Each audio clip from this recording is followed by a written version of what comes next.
ನಮಸ್ಕಾರ ವೀಕ್ಷಕರೇ, ನಿಮಗೆ ಮತ್ತೊಮ್ಮೆ ಪುಷ್ಪಲತಾ ಕಿಚನ್ಗೆ ಸ್ವಾಗತ. ಇವತ್ತು ನಾವು ಮಾಡ್ತಾ ಇರೋದು ಕಾಯಿ ಬಜ್ಜಿ ಸಾರು. ಕಾಯಿ ಬಜ್ಜಿ ಸಾರಿಗೆ ನಾನು ಒಂದು ಅರ್ಧ ಬಟ್ಲು ಕಾಯಿ ತುರಿ ತೊಗೊಂಡೇನಿ. ನೀವು ಬೇಕಾದರೆ ಕಾಯಿ ತುರಿ ಈ ಥರ ಮೇಲೆ ತುರ್ಕೋಬೋದು, ಇಲ್ಲಾಂದರೆ ಈ ಥರ ಚಿಕ್ಕ ಚಿಕ್ಕ ಪೀಸ್ ಮಾಡ್ಕೋಬೇಕು. ಆಮೇಲೆ ಅದಕ್ಕೆ ಈರುಳ್ಳಿ ಫ್ರೈ ಮಾಡಲಿಕ್ಕೆ ಈರುಳ್ಳಿ,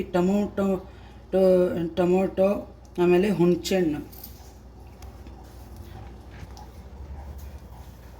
ಆಮೇಲೆ ಖಾರದ ತಕ್ಕ ಒಂದು 5 ನಿಮಗೆ ಖಾರ ಎಷ್ಟು ಬೇಕು ನೋಡಿ ಮೆಣಸಿನ್ಕಾಯಿ ತೊಗೋಬೇಕು. ನಾನು ಹಸಿ ಮೆಣಸಿನ್ಕಾಯಿ 5 ತೊಗೊಂಡೇನಿ. ನೀವು ಬೇಕಾದರೆ ಖಾರ ಪುಡಿನೂ ಹಾಕ್ಕೋಬೋದು, ಖಾರ ಪುಡಿನೂ ಹಾಕ್ಕೋಬೋದು.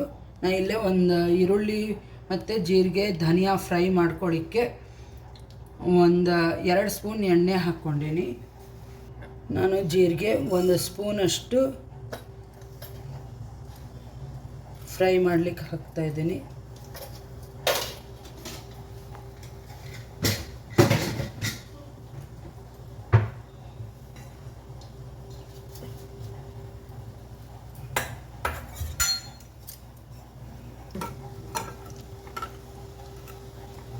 ಈ ಥರ ಜೀರಿಗೆ ಫ್ರೈ ಮಾಡ್ಕೋಬೇಕು. ಈಗ ಜೀರಿಗೆ ಆಗಿದೆ. ನಾನು ಧನಿಯಾ ಹಾಕ್ತಾಯಿದ್ದೀನಿ.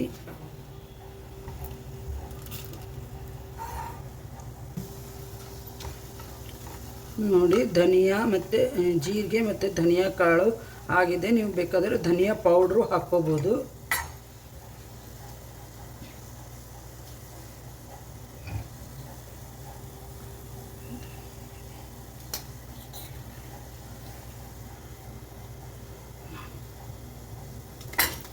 ನೋಡಿ, ಈ ಥರ ಈರುಳ್ಳಿನೂ ಫ್ರೈ ಮಾಡ್ಕೋಬೇಕು.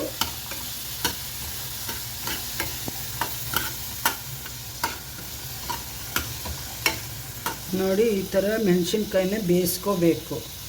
ಫ್ರೈ ಮಾಡಬಾರ್ದು, ಬೇಯಿಸ್ಬೇಕು ನೀರು. ಈರುಳ್ಳಿ ಆಗಿದೆ. ನಾನು ಟೊಮೊಟೊನು ಫ್ರೈ ಮಾಡ್ಕೊಳ್ಳಿಕ್ಕೆ ಹಾಕ್ಕೋತಾ ಇದ್ದೀನಿ.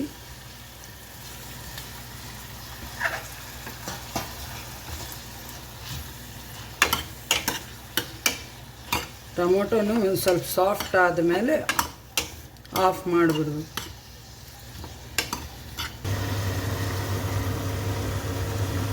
ನಾನು ಇವಾಗ ರುಚಿಗೆ ತಕ್ಕಷ್ಟು ಉಪ್ಪು ಹಾಕ್ಕೋತಾ ಇದ್ದೀನಿ.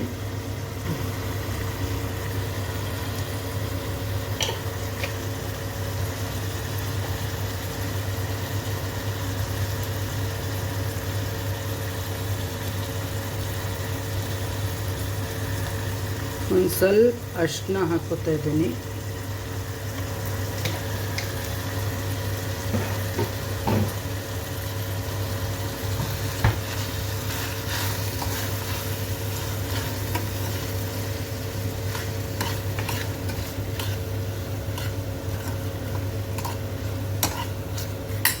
ನೋಡಿ, ಟೊಮೊಟೊ ಆಗಿದೆ. ಟೊಮೊಟೊ ಸಾಫ್ಟ್ ಆಗಿದೆ. ಇವಾಗ ಆಫ್ ಮಾಡಿಬಿಟ್ಟು ಇದರಲ್ಲೇ ಸ್ವಲ್ಪ ಹುಣಸೆಹಣ್ಣು ಹಾಕ್ತಾಯಿದ್ದೀನಿ. ಸ್ವಲ್ಪ ಹಾಕ್ಕೋಬೇಕು ಹುಣಸೆಹಣ್ಣು, ಯಾಕಂದರೆ ಟೊಮೊಟೊ 2 ತೊಗೊಂಡೇನೆ ನಾನು. ಇದನ್ನು ಆಫ್ ಮಾಡಿ ಈ ಥರ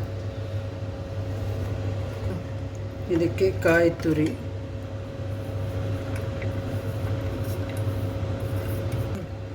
ಇದಕ್ಕೆ ಕಾಯಿ ತುರಿನೂ ಬಿಸಿ ಮಾಡ್ಕೋತಾ ಇದ್ದೀನಿ. ಅಂದ್ರೆ ಕಡಾಯಿ ಬಿಸಿ ಇರುತ್ತಲ್ಲ, ಜಸ್ಟ್ ಅಷ್ಟೇ ಮಿಕ್ಸ್ ಮಾಡಿ ಇದನ್ನು ಮಾಡ್ತಾಯಿದ್ದೆ. ಇದಕ್ಕೆ ನೀವು ಬೇಕಾದರೆ ಬೆಳ್ಳುಳ್ಳಿನೂ ಹಾಕ್ಕೋಬೋದು, ಆಪ್ಷನಲ್ ಅದು.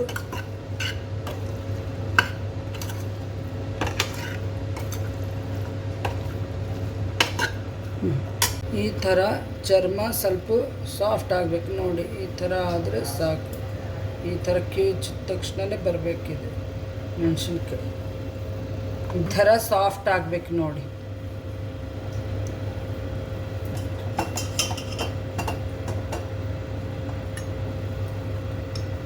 ಇದನ್ನೆಲ್ಲ ಮಿಕ್ಸಿ ಮಾಡ್ಕೊಂಡು ಬರ್ತೀನಿ. ನೋಡಿ, ಒಗ್ಗರಣೆಗೆ 1-2 ಸ್ಪೂನಷ್ಟು ಎಣ್ಣೆ ತೊಗೊಂಡಿನಿ.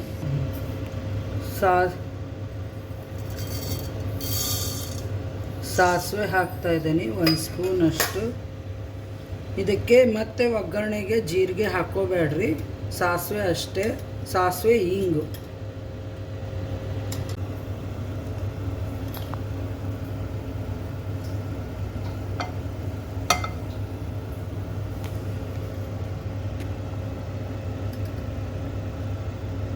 ನೋಡಿ, ಸಾಸಿವೆ ಆಗಿದೆ. ಅದಕ್ಕೆ ಹಿಂಗೆ ಹಾಕ್ತಾಯಿದ್ದೀನಿ.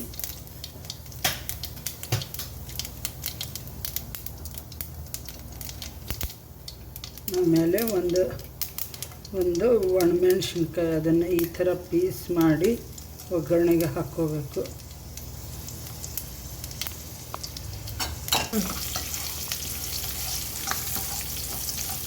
ಹಾಕೇನಿ ನೋಡಿ. ನೀವು ಇದನ್ನು ಫಸ್ಟಿಗೆ ಕಾಯಿ ಬಜ್ಜಿನ ಕುದಿಸ್ಕೊಂಡು ಆಮೇಲೆ ಮೇಲೆ ಒಗ್ಗರಣೆನೂ ಹಾಕ್ಕೋಬೋದು. ನಾ ಆ ಥರ ಮಾಡ್ತಾಯಿಲ್ಲ. ಫಸ್ಟಿಗೆ ಒಗ್ಗರಣೆ ಹಾಕಿ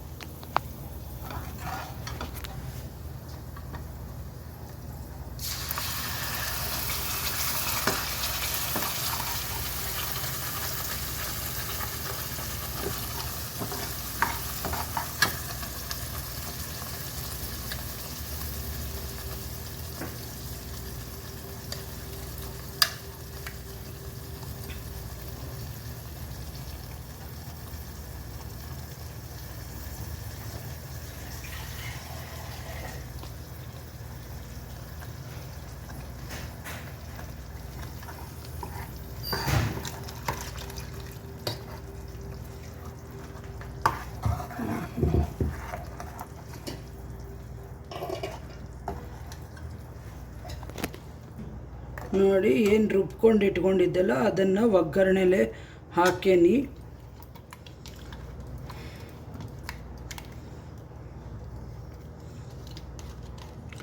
ನಿಮಗೆ ಎಷ್ಟು ಗಟ್ಟಿ ಬೇಕು ಅದನ್ನು ನೋಡಿ, ಗಟ್ಟಿ ಅಥವಾ ಮೀಡಿಯಮ್ ಆಗಿ ಲಿಕ್ವಿಡ್ ಎಷ್ಟು ಬೇಕೋ ಅದನ್ನು ನೋಡಿ ಇದನ್ನು ಮಾಡ್ಕೊರಿ.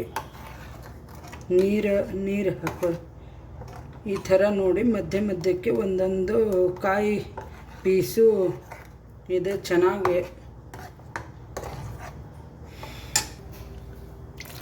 ನಾನು ಒಂದು ಸ್ವಲ್ಪ ನೀರು ಮಾಡ್ತಾಯಿದ್ದೀನಿ. ನಿಮಗೆ ಮುದ್ದೆಗೆ ಬೇಕು ಅಂದರೆ ಒಂದು ಸ್ವಲ್ಪ ಗಟ್ಟಿ ಮಾಡ್ಕೋರಿ, ತುಂಬ ಗಟ್ಟಿನೂ ಅಲ್ಲ, ಮೀಡಿಯಮ್ ಆ ಥರ ಮಾಡ್ಕೊರಿ. ನಾ ಅನ್ನಕ್ಕೆ ಮಾಡ್ತಾ ಇರೋದ್ರಿಂದ ಒಂದು ಸ್ವಲ್ಪ ಲಿಕ್ವಿಡ್ ಮಾಡ್ತಾಯಿದ್ದೀನಿ. ಈ ಥರ ಕಾಯಿ ಪೀಸ್ ಮಧ್ಯೆ ಬಂದರೆ ತಿನ್ನೋಬೇಕಾದ್ರೆ ತುಂಬ ಚೆನ್ನಾಗಿರುತ್ತೆ. ಇದಕ್ಕೆ ನಾವು ಫಸ್ಟಿಗೆ ಉಪ್ಪು ರುಚಿಗೆ ತಕ್ಕಷ್ಟು ಉಪ್ಪು ಹಾಕ್ಕೊಂಡ್ಬಿಟ್ಟೇನು ರುಬ್ಕೊಳ್ಳೋಬೇಕಾದ್ರೆ.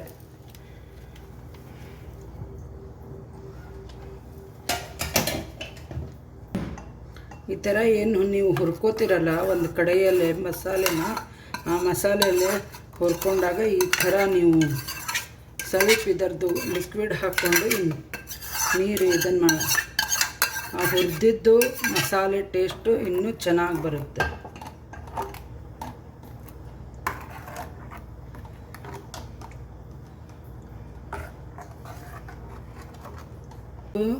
ಇವಾಗ ಕುದೀತಾ ಇದೆ. ಇದಕ್ಕೆ 1-2 ಕುದಿ ಕುದ್ರೆ ಸಾಕು, ಜಾಸ್ತಿ ಕುದಿಸ್ಬಾರ್ದು. ಇದನ್ನು ಕೊತ್ತಂಬರಿ ಸೊಪ್ಪು ಹಾಕ್ತಾಯಿದ್ದೀನಿ.